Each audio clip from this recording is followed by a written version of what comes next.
Hey everyone, this is Kennedy Hawk from the MCM crew. Today we're going to be talking all about Captain Marvel. Let's begin. Carol Danvers, Captain Marvel, is one of the five core set heroes from the Marvel Champions core set. She is the queen of consistent card draw, and she will burst through your deck and really accelerate through your deck super fast. And we'll talk about why in a couple slides. She has potent attacks within her kit, a really good economy, and a well-used 2 thwart. On a character that doesn't have the best thwarting event, she has a really solid thwart stat. So let's delve into Captain Marvel's 15-card hero kit. We'll start out by talking about her identity card. So her alter ego form has a side that basically lets you draw an extra card or give any player a card. It's Avengers Mansion printed onto her alter ego form. This card is amazing. It's hard to imagine an alter ego ability that's going to top this. I mean, I guess Iron Man looks at 3 cards and gets to keep one, but he can't give that to another player. Carol, with an Avengers Mansion and Commander out, can pump anybody's hand to optimal to amazing. It's just quite crazy. In solo, your alter ego hand size is basically 7, and your basic hand size of 6 isn't bad either. You have a recovery of 4, which is about on par. It heals, 1/3 of her health. Once you get downtime on, you're up to healing half her health, so that's pretty good. But her commander ability, it's really hard to talk about anything else in this card because it is so good. Whether you're first player or second player, this card can be really good. Let's say you're first player, you start an alter ego form, you can pass yourself the card, or you can talk to the other player and see if they need it. If you're first player in hero form, you can flip down and then pass the card to the other player so they can use it in their hero form. Or you can flip down, pass it to yourself, and play an ally or something like that. Really good ability. Her hero form isn't nothing to sniff at either. So she's got only a meager 1 defense, but she has a solid 2 attack and 2 thwart. And 2 is really the value you're looking for if you want to use that stat. Anything that's in the 1s I usually don't like to use if I don't have to, but 2s are pretty solid, especially for thwart.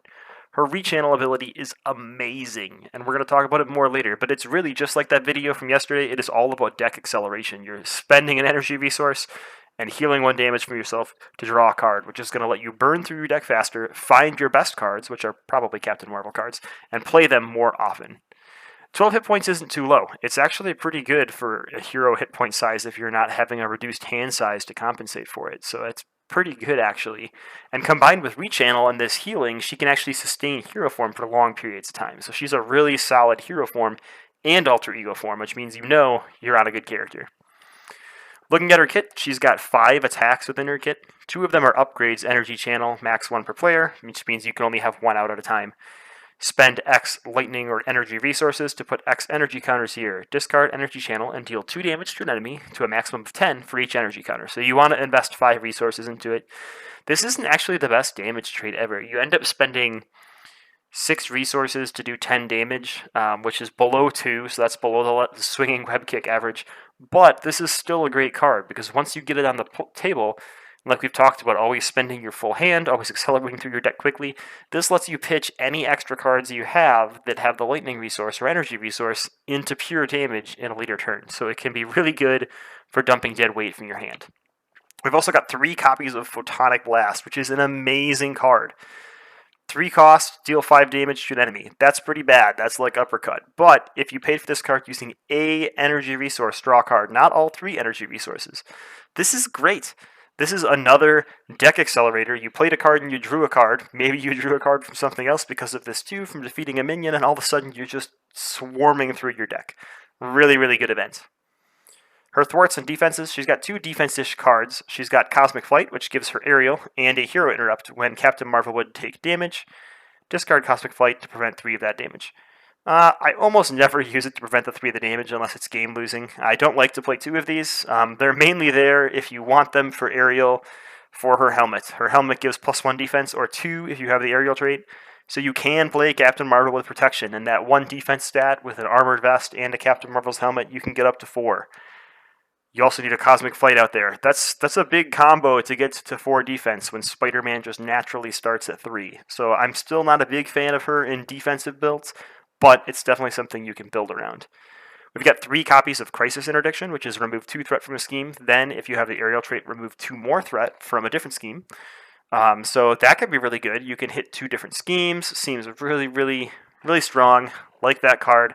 It is only 2 for 2 thwarts. So you can't mimic a 4 Justice with this and remove 4 from the main scheme. So it's not going to save you entirely, but it can be a reasonable thwart. For economy and control, we've got 2 copies of Energy Absorption, which is a 3 resource card, which is really good. There's only a couple of heroes that have 3 resource cards. Not every hero even has resource cards. Because of this, she doesn't have any like support resource generators, but she does have Alpha Flight Station.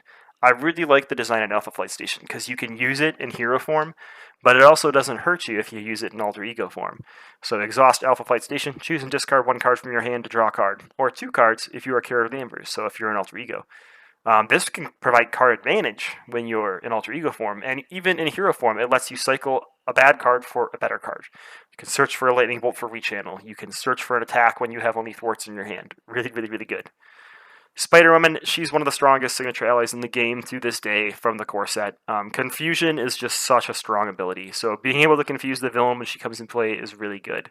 Note it is confuse the villain, not confuse a character, so if you're going up against someone who has Stalwart, her enters play abilities just kind of get a fizzle. But 2 attack, 2 thwart, and a block, and a confuse is well worth 3 resources. Alright, top 5 tips for Captain Marvel, and remember, we always wrap up that 5th tip with a bunch of cards you can play with her.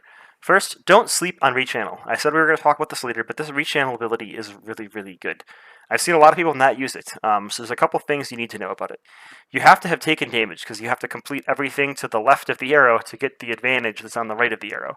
So you have to spend that full cost, or pay that full cost. You have to spend an energy resource and heal a damage. So don't be afraid to face tank a hit, get some damage on yourself so that you can use your rechannel. You're going to heal 1 and draw a card, so you're basically healing 1 for free and trading for a card. You can get rid of like the worst energy resource card in your hand, and it's usually going to lead to drawing a better card. Again, Captain Marvel is all about deck acceleration, burning through your deck and finding those combo pieces.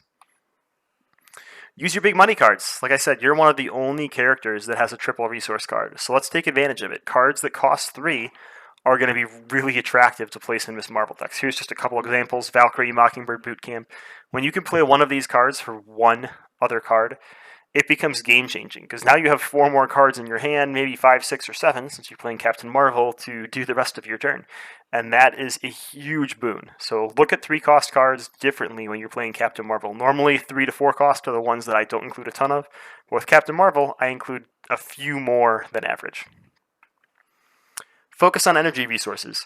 This is going to be different than later. A lot of times, heroes have a preferred resource, like Captain America loves physical resources.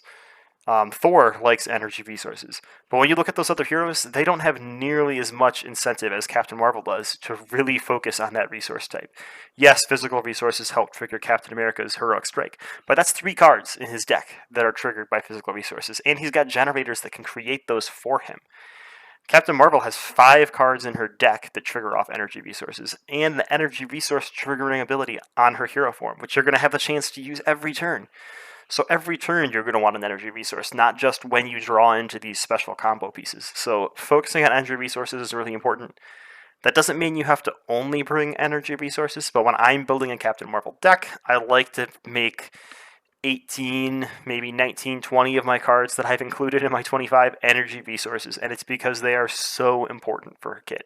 Again, don't feel like you have to go 25 energy resources in.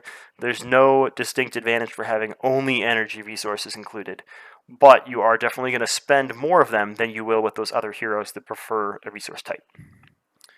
Alright, don't be afraid to flip. Flipping is so advantageous with Captain Marvel. Yes, she's got a great hero form and she can sustain, but she's got that 2 thwart, so she can recover from a flip if she needs to. And you have amazing card cycling abilities. I'm just going to point this out again, this deck acceleration concept with Captain Marvel. If you start in hero form, you have a hand size of 5. You can cycle to 6 using rechannel. You can flip down in Commander, so you've seen 7 cards in your deck. And then if you have 1 card in the board, and that's it, Alpha Flight Station, you can discard a card and draw 2 to see 9 cards from your deck. That's like almost a quarter of your deck. Even better if you start in Alter Ego form, because you're doing all this flipping. You have a 6-card hand size. You Commander to 7. You Alpha Flight Station to 9. Now, before you flipped, you've seen 9 cards out of your deck. You flip and rechannel, and you've seen 10 cards out of your 40-card deck. That's amazing. And all it took was 1 Alpha Flight Station and 1 rechannel. Everything else was just purely Carol's ability card. So that's it's bonkers. You can imagine adding Avengers Mansion, any of those card draw accelerators we talked about, like so even including cards like Clear the Area and Maria Hill are just going to make Carol burn through her deck super, super fast. So let's wrap up with some cards that are really good to go with Carol. In the aggression aspect, I really like running ally aggression with Captain Marvel. She can afford all these expensive allies like Valkyrie. She can make Wasp a 3 hit point character really fast with one card. She can lay down a boot camp, and it's not even that big of a deal.